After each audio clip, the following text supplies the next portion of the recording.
yana mangan juring sena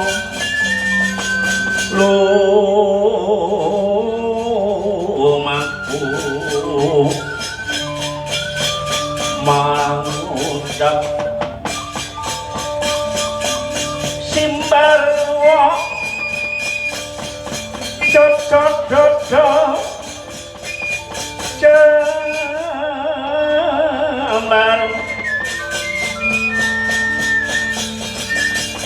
manganjur sang Sena lumampah ing Praksara manut dawing sang Dweja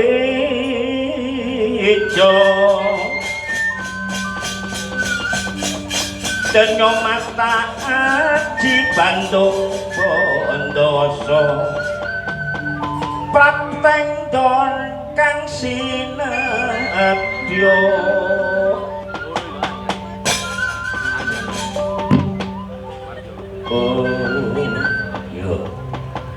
mestuti dawing sang guru taunana windanana aku gak bakal bali yen durung entuk kayukuh susu nanging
gunung setu-setu Bondolayu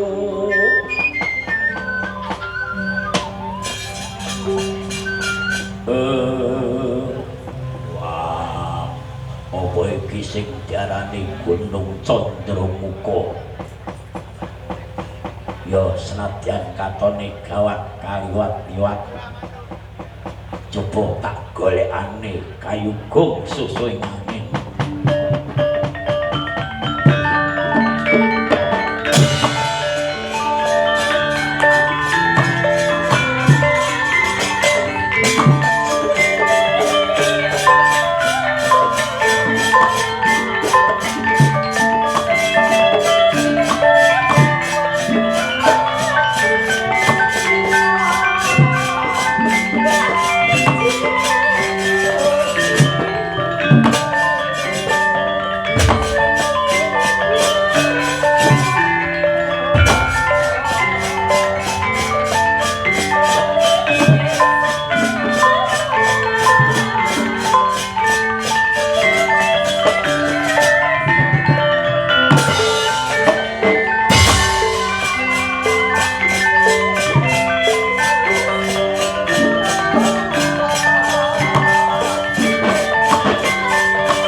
buta metu saka pejagalan kalung kusus teleweran nyangking cangking palampalan miwang glondong balung getih nyotaleweran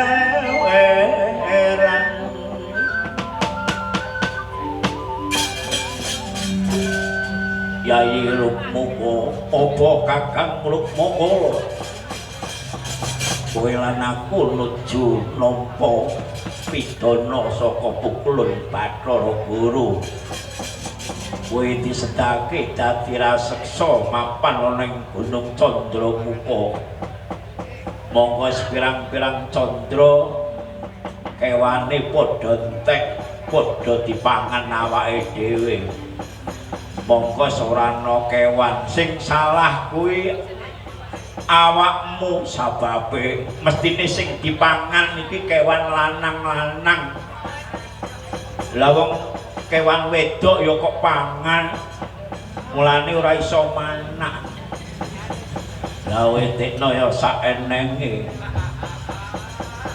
wis ora peduli pokoke kewan wedok tak pangan dasare lesu Yai ayo rebut cukup iki karena ana angin sumilir widit sajayana manungsa mlebu ning alas kene iya sajayana jalma manungsa mbok menawa dewa paring pangan marang awake dhewe ayo digoleki apa sing pating kumrisak pating jumlegur kae ya ayo dicedhaki sapa wae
Gajah sewu pangirite Lono gento mas malilo Suku kanan kino ngangkat dene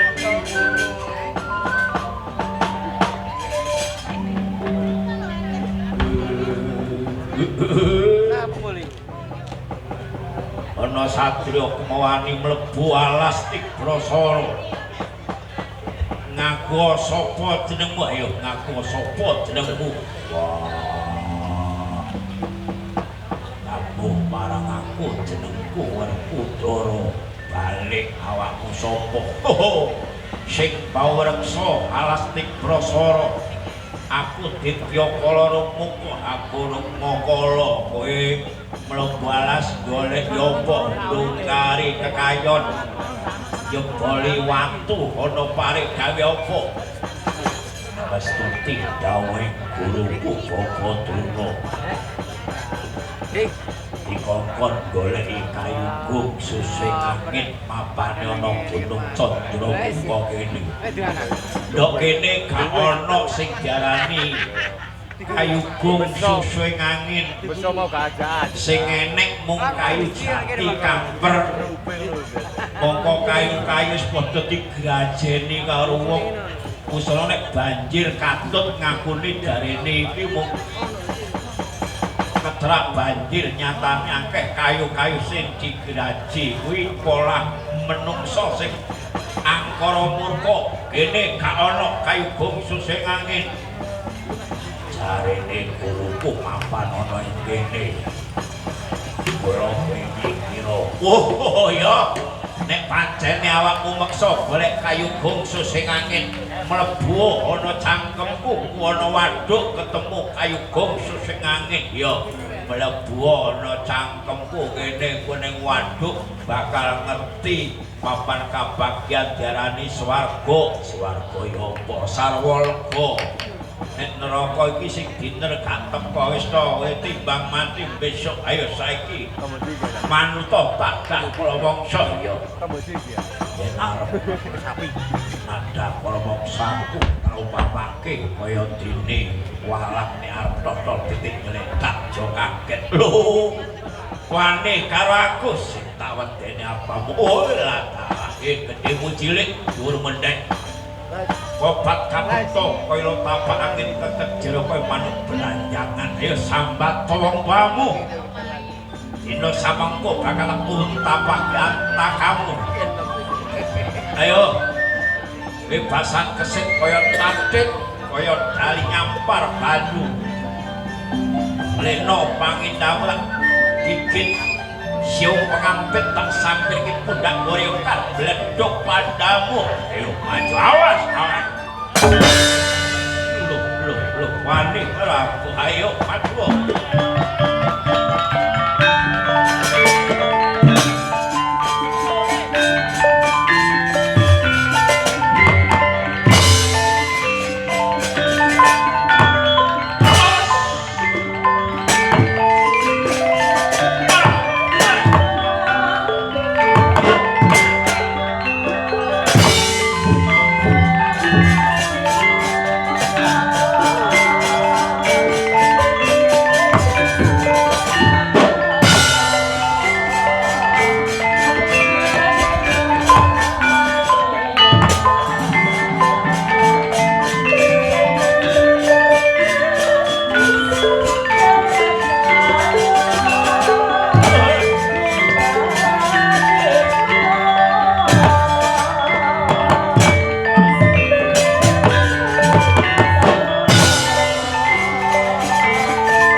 yen monalpat mojo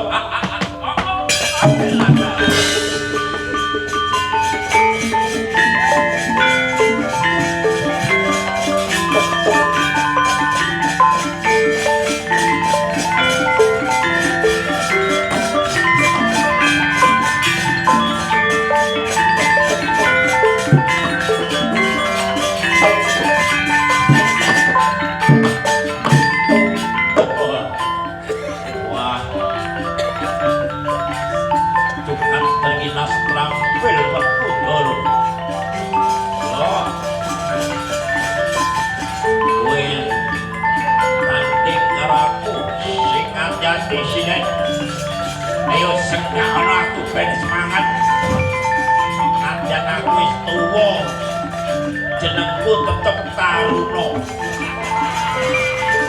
Gondo Taruna Gondo iki mampu Taruna nom dadi aku seneng sinden sing nom-nom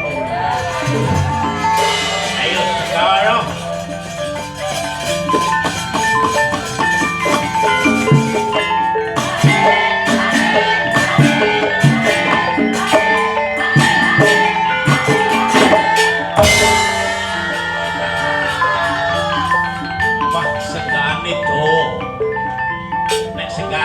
iki tondo sinden-sinden iki senengane barang dawa. Lho. Dawa gegayuane.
betul boten bisa ngubah boten bisa musik nalika semana raseksa kekalih dipun candhak didukumba pejah sanalika badal jadi wujud sang Bathara Indra lan Kerupai.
Yana sumedhot mandhong menjas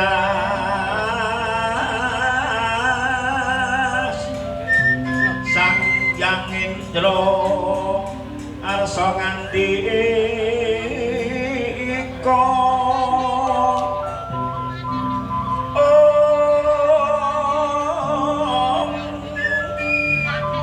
ngandikan nyoba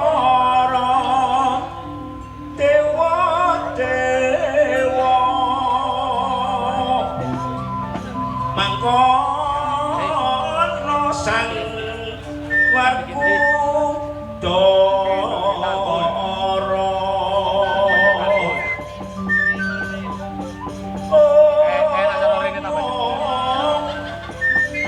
ana tejo jarene wong mertapa lali karo putra Gulung Topo Rasida nampa ganjaran nyopi nanging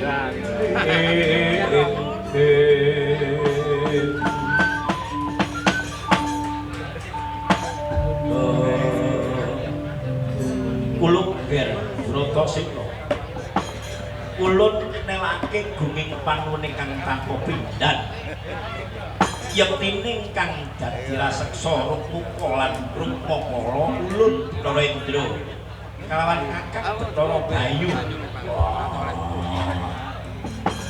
sing gedhe pangapuramu ulun Bathara Indra lan Bathara Bayu iya bahasaku katur wis tak tampa pengestulun tampanono ganti jimat yo pengestulun tampanono Kuluk Werkudara yo arep dadi jimat Werkudara yektine kang sira padi kayugung susuing angin kuwi amung wangson kinarya pitukon nggonmu bakal golek ngelmu sangkan paraning dumadi coba saiki kowe tak takoni kowe mrene sing ngongkon sapa tumpakmu apa kancamu piro ya kene aku sing ngongkon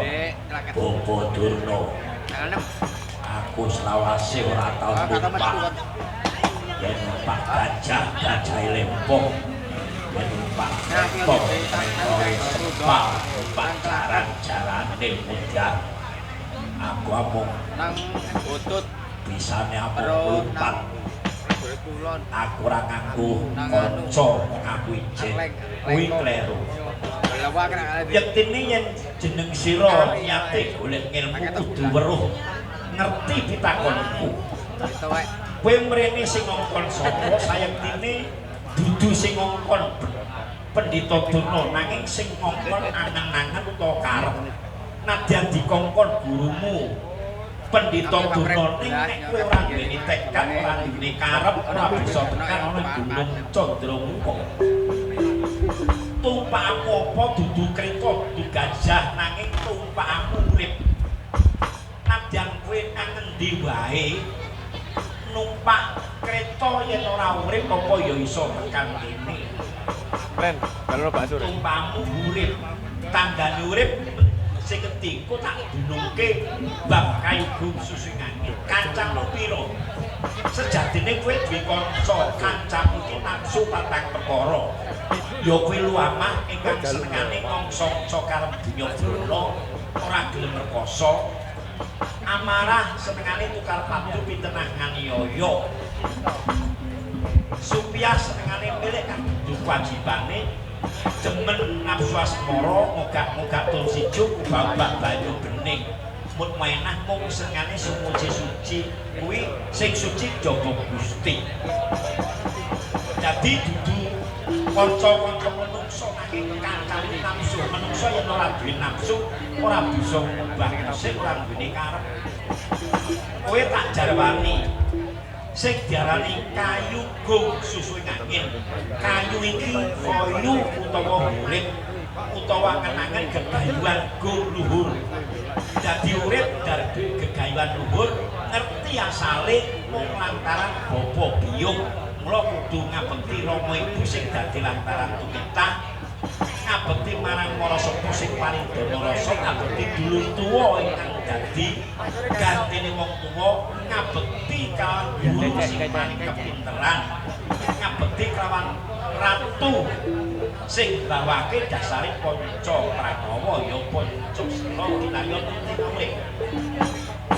Kuwi diarani kayu gegayuhan urip, kuwi gegayuhan kang luhur golek ilmu sangkan parane dumadi sing diarani susuh iki panggonan luwele susuhe ngangin sayekti sing diarani napas nupus tan nafas anfas napas kuwi metune nupus mlebune tan nafas ki menggeng anfas ki metune tanpa gempus sing diarani lebu metune napas kuwi diarani urip urip karena napas nguripake roh nyawa sukma mula dadi badan jasmani rohe rohani kudu imbang badan jasmani perlu mangan ya tetukulan ya sing dipangan manungsa sak lumrahe ning rohani kuwi tegese pitutur luhur nampa piwulang ilmu sangkan parane dumadi nek wis jasmani rohani ing jero badan ana badan rohani rohi lafi tegese solahe badan kasar dadi awake dhewe bisa ngubah bisa musik ana roh lafi ing kono ana meneh roh badan lafi rohi Kamera iki becet. panggonane Ya, omahe kamera iki becet.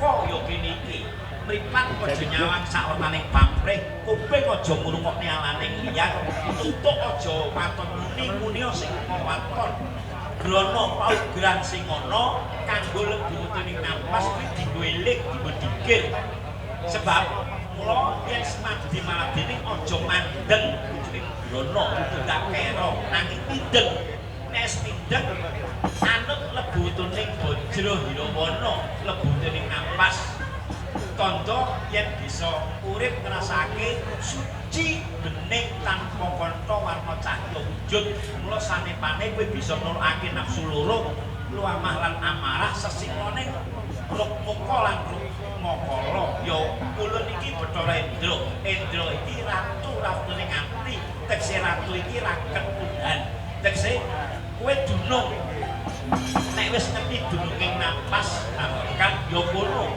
nek wis dunung Gusti aja tanpa menan cedak tanpa apa sing glentak kena kinaya apa lo jenenge ana ati mula kakang Bathara Bayu mapane ana jaba padang jaba sing diarani mlebu tening napas balungan ae gak balung rawon ono balungan lebake sipating pangeran kuwi sing maksud ayo susingane tanggane Cek kan apa?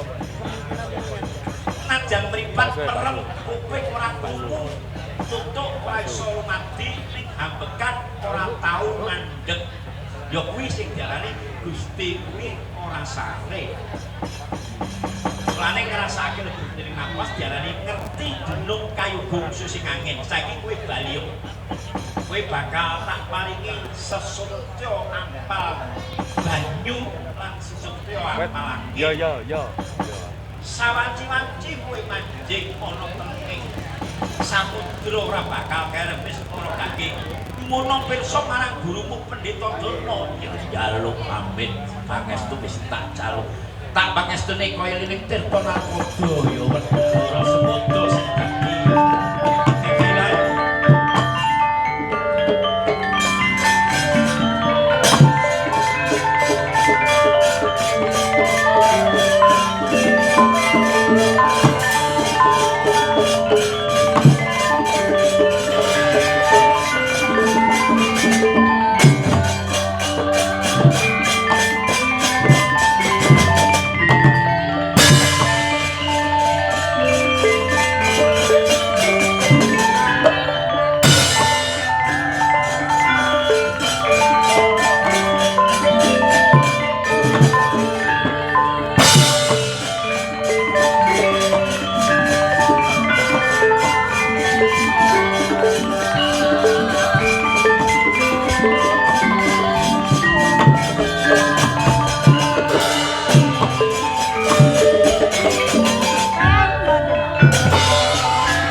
aneng-aneng cilik mula yang diduprak tadi molo Werkudara teko barengi lawan mlebu ning cangkem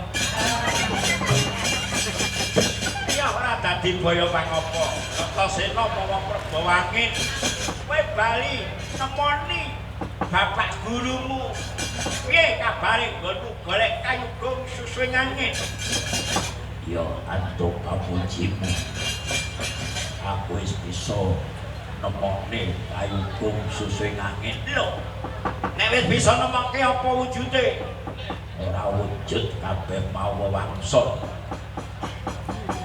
ana raseksa loro urip muka urip makala panjal maning pukulan Bathara Indra lan Bathara Bayu dawuhe pukulan Bathara Bayu sing darani kayu iki kaya iki ya urip kok dadi urip ya saka Yang Maha Agung ning gunung Gusti Yang Maha Agung kuwi bakal ngerti sing diarani ilmu ilining panemu saka pukulan Bathara Indra kayugung kekayuan luhur susuh ke panggonan angin sing diarani ilmu kalam lebu wetuning napas kuwi dununging kayugung susingan. Oh ya bener, sayangipun bapak mung nyobi marang tekad munggah pancen golek ngelmu itu ora gampang. Lamun sira anggo guru kaki amilya manungsa kang utama no dadi bapak iki ya wong utama ora kleru nek kowe meguru. Mula tak dunungake kabeh mau ilmu iku ilining panemu. Krana aku iki sedunung ilmu, mula ngelmu iki nyilekne ilmu digempol rabot, dibuang ora kalok. Mula tak wedharake karo kowe. Ya ora mung ujug-ujug nampa ilmu ning ilmu iku kelakone kanthi laku, lekas lawan kas tegese kas nyantosani, setya budya pangekes dur angkara. Mula kaya ana tetembungan. Para kanca priya wanita aja ngaji syariat bloko, nggur pinter ndongeng nulis lan maca, tembe purine bakal sengsara. Mula nek ngerti ilmu uripe ayem rumong samang dununging rasa tandha yen iman. Sabar narima wis penesti dening pangeran. Kabeh mau nek iman kuwi padha duweni kunci kendali diri bisa ngalahke nafsu. Mula ilmu iku tatanane wiwit syariat mereka hakikat makrifat munggah alam nasut malakut jabarut alam lahut. Lah iki kok sing tak dunungke ana ing alam lahut kuwi engko ya. Munggah alam qadara mukasafah musahada. Mengko bakal sidratul muntaha iki kesadaran diri yen pancen kowe golek ilmu kudu antuk gawe. Mula mengko iki tak dunungke krana alam jabar wis kok lakoni bisa ngalahke nafsu loro rupa nyatane ketemu dewa gedhe hawa jaba lan hawa jero boleh biar sarapan nak jarum pandang jero lane mengko iki kok tak dunungake iki ana pacoban meneh kowe kudu bisa mlebu ana ing alam lahut tegese samudra iki jembar tegese kowe kudu nglakoni sabar ingkang tanpa tepi. Mulai yen ana tembungan wong sabar ki ana tegese kuwi tegese durung sabar. Mula kowe ambyara ana ing alam laut nyemplung samudra. Golek ana sing diarani Kang Tirta Pawitra Mahaning Suci. Mapane ana segara Minangkabau, Minangpacakan, Kalbu Yati. Yen lumaku ana ing kidul bakal ketemu kidul, yen lumaku nang lor bakal ketemu lor. Yen kowe mlaku kulon bakal ketemu lor. Wis kanthi tekad mantep madhep aja miyar-miyur.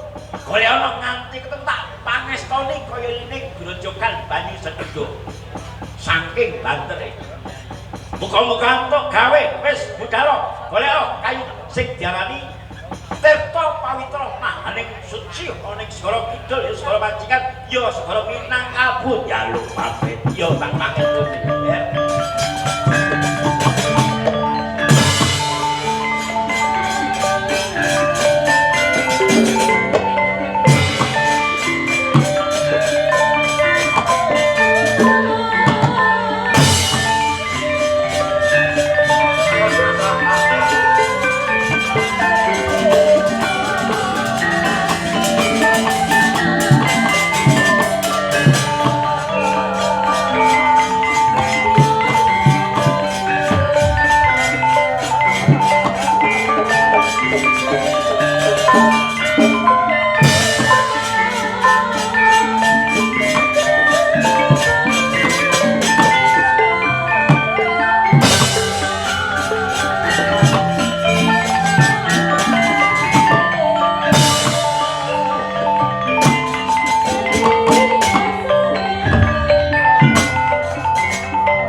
wajine tengah wengi lintang ngabyor ing tawang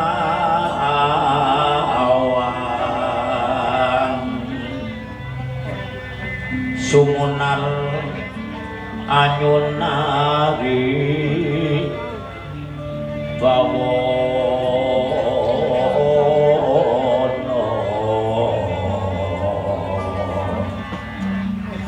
surem sorote tanpa adang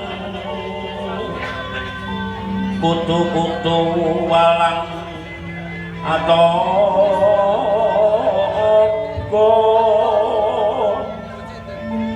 sidep pramanon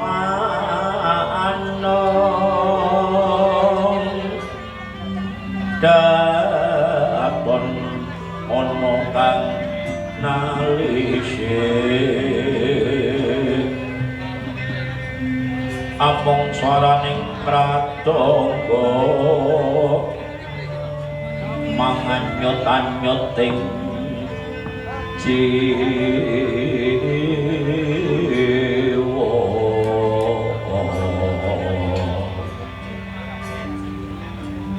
tata sing raina manting dalu ing gegana katon remu ajis panglo sang sita resmi datang bedul amung taranggona biring tawang aglar aning cakrawala ganti kang cinarita ora kowe kang wonten klampe sireng Kyai Lurah Semar Bagong lan besut pinju guyon maton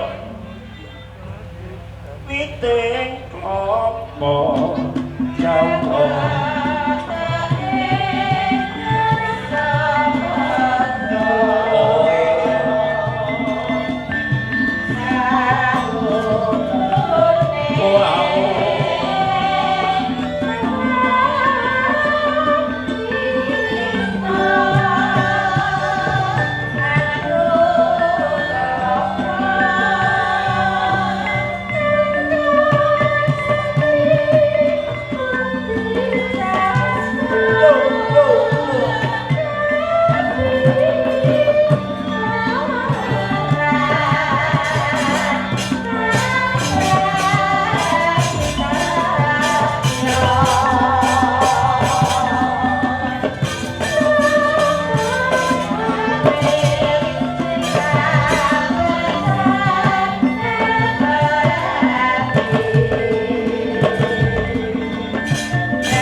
Mbah ganti Mbah.